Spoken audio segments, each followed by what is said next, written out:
समाधान। नमस्कार, आदाब, सत श्री अकाल मित्रों, स्वागत है एक बार पुनः समाधान कार्यक्रम में आप सभी का। खुशी पे हम चर्चा कर रहे थे मित्रों। खुशी जैसे कहीं खो गई है, इस बात पे कल हम लोगों ने चर्चा की और सचमुच खुश रहना जीवन के लिए कितना आवश्यक है, इस पे भी हमने चर्चा की। आप सब ने हिटलर का नाम सुना है, जो क्रूरता का प्रतीक माना जाता है। द्वितीय विश्व युद्ध के समय की बात है। वो यहूदियों को पकड़ के अपने यहाँ कैद कर लिया करते थे और उन्हें गैस चैम्बर में डाल के उनके जीवन का अंत कर दिया करते थे। विक्टर फ्रैंकलिन नाम के एक व्यक्ति, यहूदी व्यक्ति भी उन्हीं में शामिल थे। उनका पूरा परिवार उनकी आंखों के सामने ही समाप्त कर दिया गया, उनके पिता, उनकी पत्नी, उनके बच्चे भी। लेकिन विक्टर फ्रैंकलिन ने अपने मन में एक ही विचार रखा कि मुझे जीवित रहना है और खुश रहना है। अगले दिन उनकी बारी थी, उन्हें भी बाहर निकाला गया। बाकी लोग मारे जा रहे थे। जब इनकी बारी आई तभी थोड़ी सी भगदड़ मची, गार्ड आपस में कुछ बहस करने लगे। ये जाकर के मृत लोगों के बीच में लेट गए। इन्हें भी ट्रक में डाल दिया गया और उस स्थान पे जाके फेंक दिया गया सभी लाशों को, जहाँ पे फेंका जाता था। ये वहाँ से उठे और दूसरे देश में चले गए। जब ये दबे हुए थे लाशों के बीच, तब भी इनके मन में यही विचार था कि मुझे जीवित रहना है और खुश रहना है, जीवित रहना है और खुश रहना है। ये दूसरे देश चले गए वहाँ से और उन्होंने एक बहुत ही सुंदर सिद्धांत दिया सारे विश्व को, चॉइस ऑफ फ्रीडम, कि आपकी चॉइस है कि आप परिस्थितियों से हार मानकर दुखी हो जाते हैं या अपनी खुशी को कायम रखते हैं। सुख, शांति, खुशी, ये हमारे अपने हाथ में है। ये बहुत सुंदर सिद्धांत उन्होंने सारे विश्व को दिया, जिसके लिए वो जाने जाते हैं। तो मित्रों, खुशी की चर्चा में ये प्रसंग बहुत ही महत्वपूर्ण है कि खुशी वास्तव में हमारे अपने हाथ में है, हमारी अपनी सोच में है, परिस्थितियाँ चाहे कितनी भी विकराल क्यों ना हो। आइए इसी सुंदर प्रसंग के साथ आज की चर्चा को आगे बढ़ाते हैं और स्वागत करते हैं आदरणीय सूर्य भाई जी का। प्रातः जी, आपका बहुत बहुत स्वागत है। शुक्रिया। प्रातः जी, कल की जो हमारी चर्चा हो रही थी, खुशी वास्तव में हर एक व्यक्ति चाहता तो है, लेकिन बहुत सारे कारण ऐसे हैं जो खुशी छीन जाती है। उन कारणों में आगे कौन से कारण ऐसे हैं? देखिए, मुझे जो आजकल बहुत बढ़ा हुआ कारण दिखाई देता है जी। हर व्यक्ति को कोई ना कोई रोग, किसी को घुटने दर्द कर रहे, किसी को कंधे दर्द कर रहे, किसी को सर्वाइकल हो गया, गर्दन दर्द कर रही, कमर दर्द कर रही। गृहिणियों को बहुत काम करना पड़ता है तो खड़े होके भी करना पड़ता है, ऑफिसों में जाना पड़ता है तो तबीयत कहीं ना कहीं साथ नहीं देती। तो कामकाज और इल हेल्थ, दोनों के बीच में जो संघर्ष रहता है वो बहुतों की खुशी को छीन रहा है। कुछ ऐसे भी हैं कि परिवार में कोई दूसरे लोग बहुत बीमार हैं, इलाज कराते भी कुछ फायदा नहीं हो रहा है। कुछ ऐसे हैं जिसको सीरियस कोई बीमारी आ गई है लेकिन पैसा नहीं है। कुछ ऐसे हैं कि बीमार हैं, पैसा भी है, डॉक्टर अच्छे नहीं मिल रहे या वो केयर नहीं कर रहे हैं, वहाँ हॉस्पिटल अच्छे नहीं है। ये सब चीज़ें आजकल विकराल रूप लेती जा रही हैं। तो बीमारियों का बढ़ता हुआ प्रकोप कहीं ना कहीं मनुष्य की खुशी को छीन रहा है। तो व्यक्ति यदि बीमार है भ्राता जी, शरीर में दर्द भी हो रहा है, तकलीफ हो रही है, ऐसे में अपनी खुशी को कैसे कायम? बीमार व्यक्ति खुश तो क्या रहेगा, पहले तो उसे शांत रहना सीखना होगा जी। और अपनी बीमारी को एक्सेप्ट करना और ये संकल्प करना कि ये सब ठीक हो जाएगा। बीमारी आई है सो जाएगी, क्योंकि आजकल ऐसी कई बीमारियां हो गई जो जाती नहीं है और मतलब वेल नोन है वो चीज़ें कि कैंसर हो गया तो ये तुम्हें लेके ही जाएगा, डायबिटीज हो गई तो ये अब तुम्हारे हार्ट को वीक करेगी, किडनी को वीक करेगी। आजकल स्वाइन फ्लू, ये वो कई चिकनगुनिया, ऐसी ऐसी बीमारियां निकलती हैं। किसी को हार्ट की हो गई तो भाई अब तो कभी भी हार्ट अटैक होगा, तुम जाओगे। तो कुछ बीमारियां भी ऐसी होती जा रही हैं जो मनुष्य की खुशी को, ये सोचकर मनुष्य अपनी खुशी को नष्ट कर देता है कि अब ये बीमारी जाएगी नहीं, अब ये मुझे लेकर ही जाएगी। या बीमार व्यक्ति है, उसके मन में एक और टेंशन है, पैसा भी कमाना है, उसका बिजनेस भी चल रहा है और वो है बीमार, उसके साथी हैं, पार्टनर हैं, वो गड़बड़ कर रहे हैं और ये है बीमार। तो बीमारी एक टेंशन दे रही है, इसलिए उसको खुशी नहीं होती है। तो इसमें उसको अपने ज्ञान का और योग का प्रयोग करना ही पड़ेगा। पहले तो चित्त को करना पड़ेगा शांत, खुशी तो बात की चीज़ है। कोई बीमारी आ गई है, अपने मन को जितना हम शांत रखेंगे और इस फीलिंग में रखेंगे कि ये जाएगी, मतलब कोई भी भारीपन, कोई भी दबाव, प्रेशर हम ब्रेन पे ना आने दें, तो हमारी ब्रेन की शक्तियाँ, हमारी मन की शक्तियाँ और कुछ मेडिसिनल पावर हमारी बीमारियों को ठीक कर देंगे। मतलब ये उम्मीद जरूर बनाए रखें। बिल्कुल। जैसे आपने कहा कि एक वाक्य जो पहले आपने कहा वो बहुत ही घातक वाक्य मुझे लगा कि ये बीमारी अब मुझे लेके ही जाएगी। तो बिल्कुल, ये अपने बहुतों को आप ये को हो शायद ये जाता है। थॉट ना देना ज्यादा हाँ, अच्छा है। हमारे यहाँ हार्ट के पेशेंट आते हैं ना, डॉक्टर सतीश गुप्ता, जी जी योग बल से उनकी हार्ट की बीमारियों को ठीक कराते हैं, थोड़ी जी। बहुत मेडिसिन और लाइफ स्टाइल चेंज करके। अधिक लोग जब आते हैं, अधिकतर उनके चेहरे मुरझाए हुए होते हैं, गए अब तो क्या होगा हमारे बच्चों का, हमारे बिजनेस का क्या होगा, गए अब तो हम। जी। एक हफ्ते के शिविर में उनमें ये जागृति ला दी जाती है, तुम जाने वाले नहीं हो, बिल्कुल, तुम तुम यहीं ठीक हो रहोगे। जाओगे। डॉक्टर ये कहते तुम ठीक हो जाओगे, तो आधी बीमारी तो चलिए, साफ। मतलब और जाने से पहले वो जाते रहते हैं। जाते रहते हैं, तो उनके चेहरे पे खुशी लौट आती है बेचारों जी की। जी और जी। फिर उन्हें बहुत चीजों में हल्का कर दिया जाता है। तुम हाँ। हो ही आत्मा, आत्मा तो मरती ही नहीं है, जाएगा कौन शरीर, बिल्कुल। और अभी उसका समय नहीं है, तुम एंजॉय करो इस शरीर में। हार्ट तुम्हारा बिल्कुल स्ट्रांग हो जाएगा, आर्टरी खुल जाएंगी। तो मनुष्य इस तरह का ऑप्टिमिस्टिक, आशावादी हो, और उसे बिल्कुल ये रहे कि ये जाएगी। और ये याद रखे कि जैसा आपने शुरू किया था, खुशी जैसी खुराक नहीं, खुशी के वाइब्रेशंस अनेक बीमारियों को नष्ट करने वाले हैं। जी।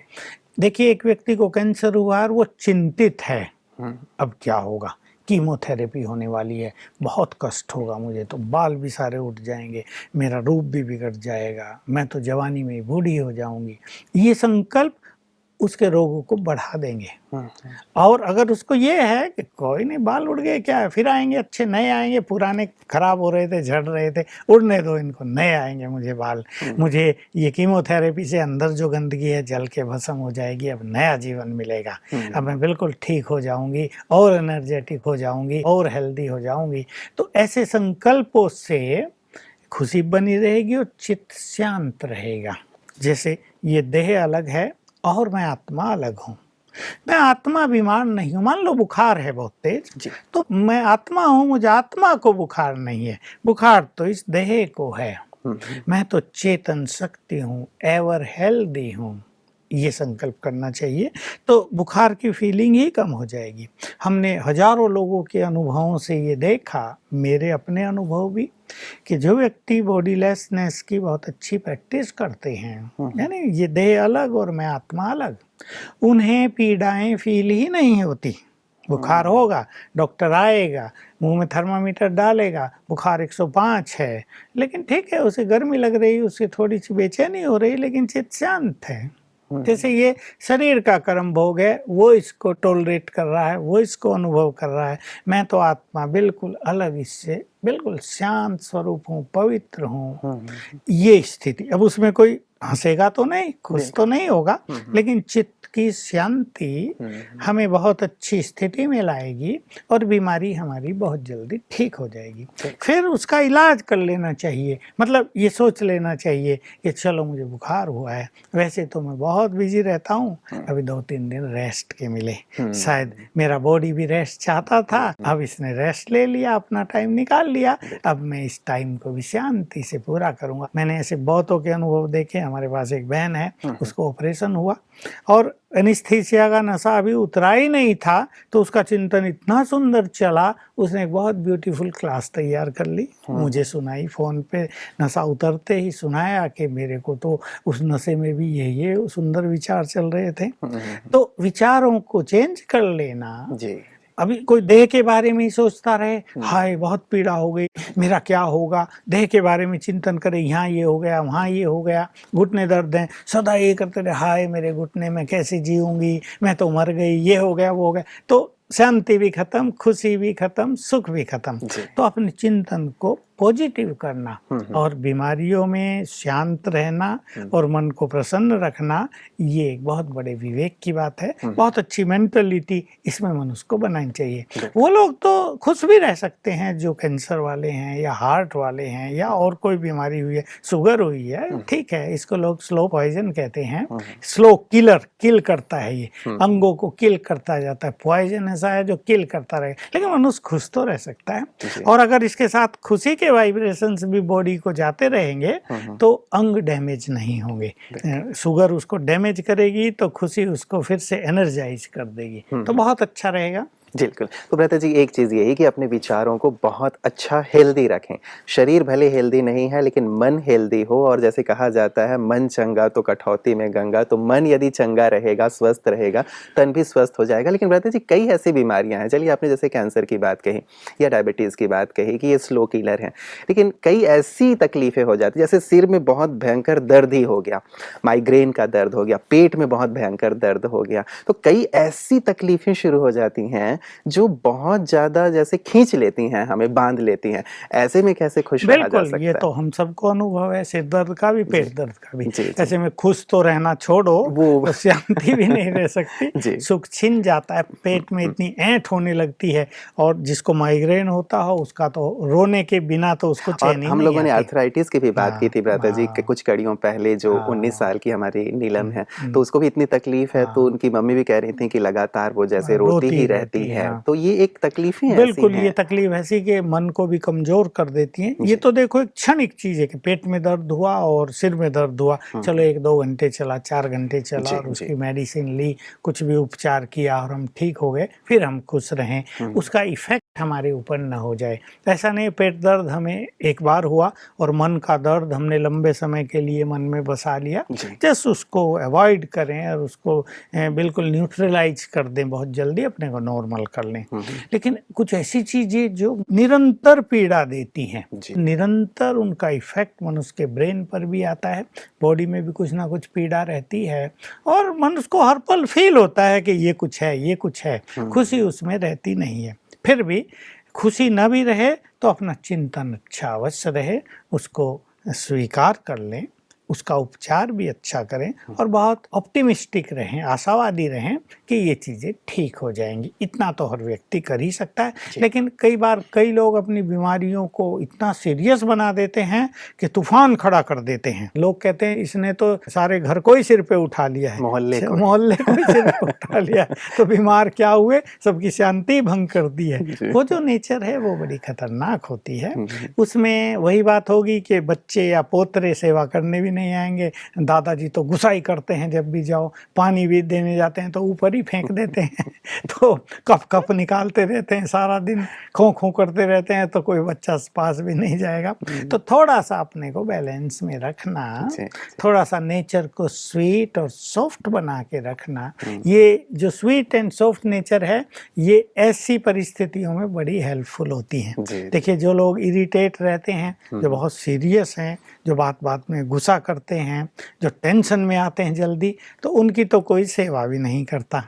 और जो सॉफ्ट एंड स्वीट हैं उनकी तो बीमारियां भी सहज रूप से समाप्त हो जाती हैं और सेवा करने वाले भी 10 लोग आ जाते हैं, पड़ोसी भी आ जाते हैं, उससे प्यार सबका बहुत रहता है। मनोस्थिति बिगड़े नहीं, हमारा मन परेशान ना हो जाए, बस ये बात खुशी के साथ हम इस चीज को जोड़ दें कि बीमारी कितनी भी भयानक आई हो लेकिन हमारा मन परेशान ना हो जाए, जिससे पूरा परिवार परेशान होने लगे, जिससे अब तन की बीमारी को संभालना तो एक बात, लेकिन मन की बीमारी को ही ना संभाला जा रहा हो, फिर दोनों चीज जब बीमार हो जाती हैं तो स्थिति बड़ी दयनीय होती है। इसलिए चाहे कोई ज्ञान योग के मार्ग पे चल रहे हैं चाहे नहीं चल रहे, बहुत शांति से, बहुत धैर्यता से अपने इस कर्म भोग को चुकतू करें और ये संकल्प रखें कि ये चुकतू होगा, कुछ भी सदा के लिए नहीं आया है, संकल्प रखें ये, और सॉफ्ट एंड स्वीट रखें, मन को अच्छे विचारों से भरें और जो ज्ञान योग कर रहे हैं वो ईश्वरीय महावाक्य जरूर सुने। सवेरे नहीं उठा जाता तो जब भी उठें या दिन में किसी टाइम भी राजयोग मेडिटेशन का अभ्यास अवश्य करें, तो ईश्वरीय महावाक्य भी एनर्जी देंगे और राजयोग के अभ्यास से भी देह को बहुत सुंदर वाइब्रेशंस जाएंगे। इन दोनों से परेशानी खत्म। मैं इसी पे आ रहा था भ्राता जी कि जो व्यक्ति बीमार है, क्या वो राजयोग का कुछ ऐसा अभ्यास कर सकता है जिससे उसके मन को शांति मिले, शक्ति मिले और साथ ही खुशी भी मिले? देखिए कुछ बीमारियां ऐसी होती हैं, जैसे सिर दर्द हो गया, उसमें बुद्धि परम धाम में परमात्मा पर नहीं जाएगी, भारी लगेगा, दबाव पड़ेगा और एकदम ऐसा लगेगा खिंच गया है। उस टाइम मनुष्य सिंपली अभ्यास करे, मैं पीसफुल आत्मा हूँ, भले आत्मा को देखे भी नहीं, देखने में भी स्ट्रेन पड़ेगा, मैं पीसफुल आत्मा हूँ, मैं शांत हूँ, मैं इस देह से न्यारी हूँ, ऐसा सुंदर चिंतन करें। और हार्ट की बीमारी है, अब वो सदा तो हार्ट अटैक नहीं रहेगा, हार्ट अटैक एक बार हो गया फिर बीमारी चल रही है, उसमें मनुष्य सवेरे उठ के बहुत अच्छा मेडिटेशन कर सकता है। कैंसर में वो बहुत अच्छा मेडिटेशन कर सकता है। किसी को बहुत ही भयानक हो गया हो तो सवेरे न उठ के दिन में 15-15 मिनट बीच बीच में लेटे लेटे ही कर सकता है। और अगर बहुत खराब हालत नहीं, बैठ के कर सकते हैं तो बैठ के कर लेना चाहिए, अन्यथा लेट के भी किया जा सकता है। और दूसरे लोग भी उसके लिए मेडिटेशन कर सकते हैं, इससे उसको बहुत बल मिल जाएगा। ऐसे बहुत सारे केसेस में गुड रिजल्ट आ रहे हैं कि दवाई कोई काम नहीं कर रही थी और हमने उसके लिए 1 घंटा योग किया, 7 ही दिन हुए थे तो दवाई काम करने लगी है।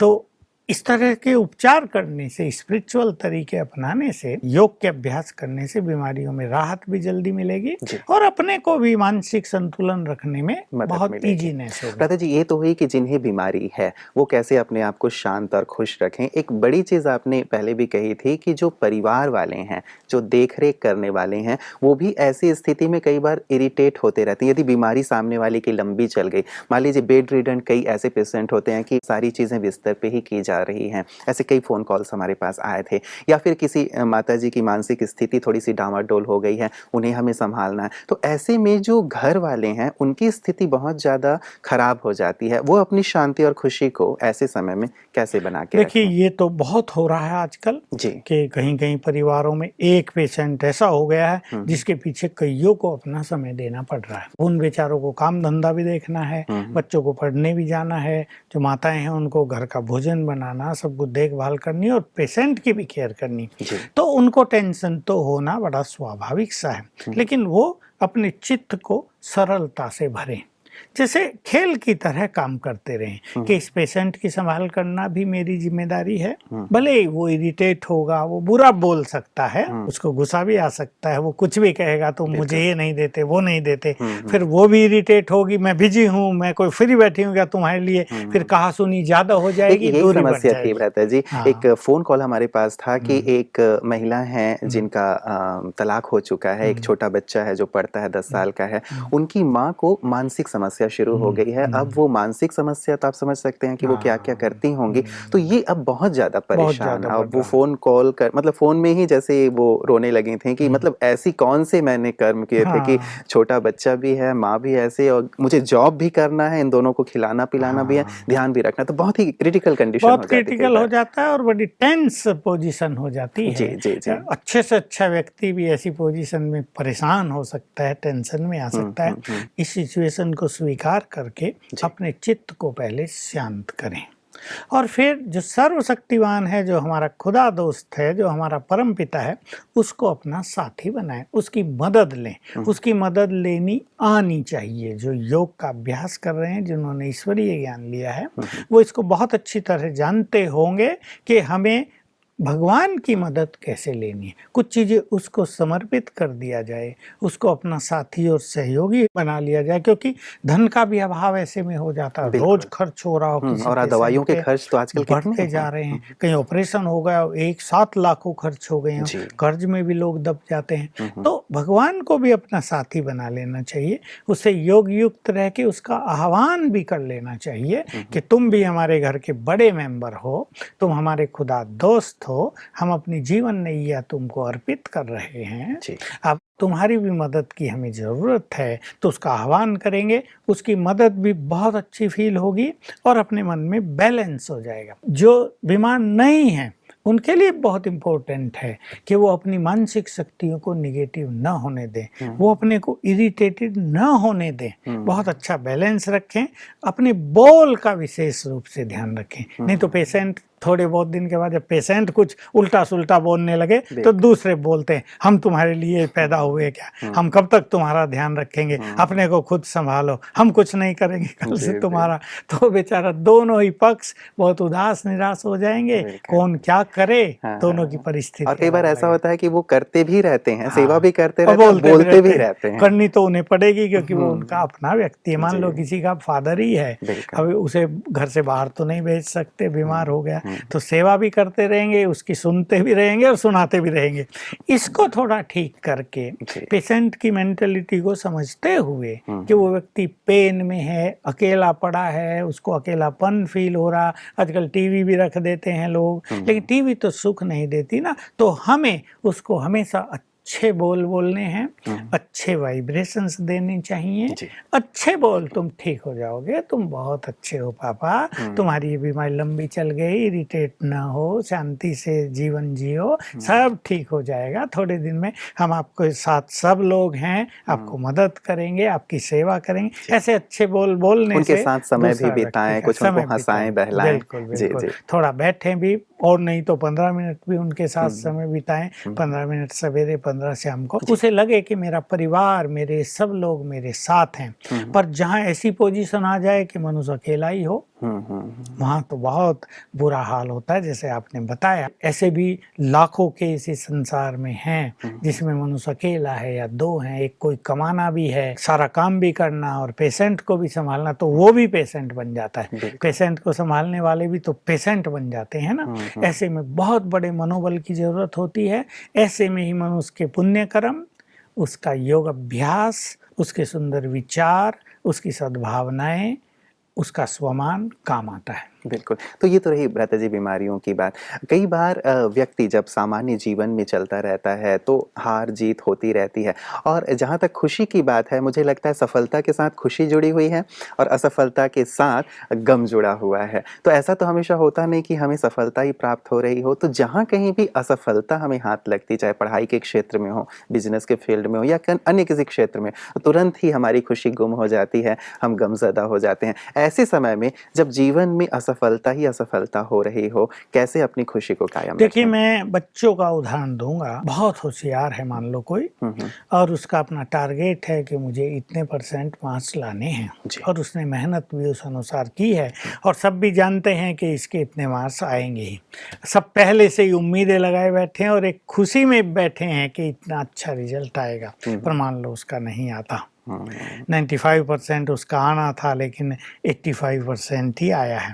अब निश्चित रूप से उसकी खुशी गुम होगी। मैं जानता हूँ, एक के ऐसे कम आ गए थे तो लोग कहने लगे इसको अहंकार आ गया था बहुत, तो वो भी उसके कानों में पड़ता है। कोई कहेंगे देखा बहुत इतराता था, अब अकल आ गई ना, ठीक हो गया। अब इसके साथ ऐसा ही होना चाहिए, वो भी सब उसके कानों में पड़ता है। तो बात केवल वहाँ असफलता की नहीं है, बात यह है कि लोग जो कुछ बोलते हैं उससे खुशी समाप्त हो जाती है। बहुत कम मिलेंगे जो कहेंगे अरे 80% मार्क्स आए, बहुत आए 85 तो बहुत हो गए, तुम तो बहुत होशियार हो, अगली बार 90 आ जाएंगे, कोई बात नहीं। लेकिन माँ बाप भी कहेंगे, फ्रेंड्स भी यही कहेंगे, तो उसके मन में भी वो उदासीनता भर जाती है। तो इसमें साथियों को भी ये ध्यान देना चाहिए, माँ बाप को भी, कि टारगेट अच्छा रखना, इट्स ए गुड थिंग, लेकिन जो कुछ अचीव हो जाए उसे स्वीकार करके आगे के लिए अच्छा पुरुषार्थ करना, ये और भी अच्छी बात है। ये जीवन के हर फील्ड में, चाहे कहीं भी ये सफलता असफलता का क्वेश्चन आता हो, हर फील्ड में इसकी बहुत आवश्यकता होती है, क्योंकि सदा ही तो मनुष्य एक्सपेक्टेड चीज पाएगा नहीं। बिल्कुल, जो उसने चाहा है कि मुझे इतना मिल जाए, प्रमोशन नहीं होता, लोग बहुत परेशान रहते हैं। अच्छे ऑफिसर हैं, उनकी कोई कमी नहीं उनके पास, उनका मान सम्मान भी बहुत है, लेकिन एक सीट आगे उन्हें लेनी है। एक कमिश्नर ही है, अब चीफ कमिश्नर उसकी अगली प्रमोशन है, वो फाइनल है, लेकिन वो हो नहीं रही है, तो उसको अपने कमिश्नर होने की खुशी नहीं। वो सोच रहा, देखा ये लोग अड़ंगा डाल रहे हैं, मंत्री को करने नहीं देते, मेरी गलत रिपोर्ट पहुंचा रहे होंगे। तो ये कुछ ऐसी चीजें हैं कि अननेसेसरीली मनुष्य सोच सोच के दुखी रहता है, परेशान रहता है, अपनी खुशी को खो देता है। चाहे बिजनेस की बात हो, चाहे स्टूडेंट्स की हो, चाहे गृहिणियों की हो, सब में हम सफलता के दौर से गुजरते ही हैं। इसलिए सफलता में खुशी होना तो लाजमी है, लेकिन असफलता हो हम और अच्छा सीख कर उससे अनुभव ग्रहण करके आगे बढ़ें और सफलता की ओर चलें। बिल्कुल, मतलब असफलता से हम सीख लें और आगे बढ़ने का भाव रखें। और ये तो हमेशा होता ही नहीं कि हम असफल होते ही रहें। जैसे हम टॉस करते हैं तो हमेशा हेड ही आए, ये जरूरी नहीं होता, टेल भी एक बार तो जरूर आएगा। तो प्रयास निरंतर जारी रखा जाए, यही हमारी खुशी की कुंजी हो सकती है। भ्राता जी, बहुत बहुत शुक्रिया आपका। खुशी की बहुत सुंदर बातें हैं और मुझे लगता है बहुत सारी चीजें अभी बाकी हैं हमारे दर्शकों के लिए। इसकी चर्चा आगे भी हम आपके साथ जारी रखेंगे। आपका बहुत बहुत शुक्रिया। मित्रों, खुशी की जहाँ तक बात आती है, आज जो हमारी चर्चा हुई कि बीमारियाँ हमारी खुशी को गुम कर देती हैं। मुझे विशेष लगता है कि यदि किसी पेशेंट के साथ हम हैं तो हमें पेशेंस की बहुत ज़्यादा ज़रूरत होती है। जब तक धैर्यता नहीं है तब तक हम अपनी शांति और खुशी को खो देते हैं। और एक बहुत इम्पॉर्टेंट चीज़ है, मेडेरी एक वर्ड है लेटिन का, जिससे ही मेडिसिन भी निकला हुआ है और मेडिटेशन भी निकला हुआ है। तो मेडेरी का अर्थ होता है टू हील। तो जैसे मेडिसिन हमारी शरीर को हील करता है, वैसे ही मेडिटेशन हमारी आत्मा को, हमारे मन को हील करता है, स्वस्थ करता है। इसीलिए जब कभी भी जीवन में ऐसे बीमारी के पल हों, असफलता के पल हों, मेडिटेशन हमें मदद करता है हमारे मन को हील करने में, हमारी आत्मा को हील करने में। इसीलिए समाधान परिवार लगातार आपको मेडिटेशन करने के लिए प्रेरित करता रहता है। आपका जीवन खुशियों से भरपूर हो, तमाम प्रकार की बीमारियों से दूर हो, असफलताओं से दूर हो। इन्हीं शुभकामनाओं के साथ आज के लिए दीजिए इजाज़त। नमस्कार।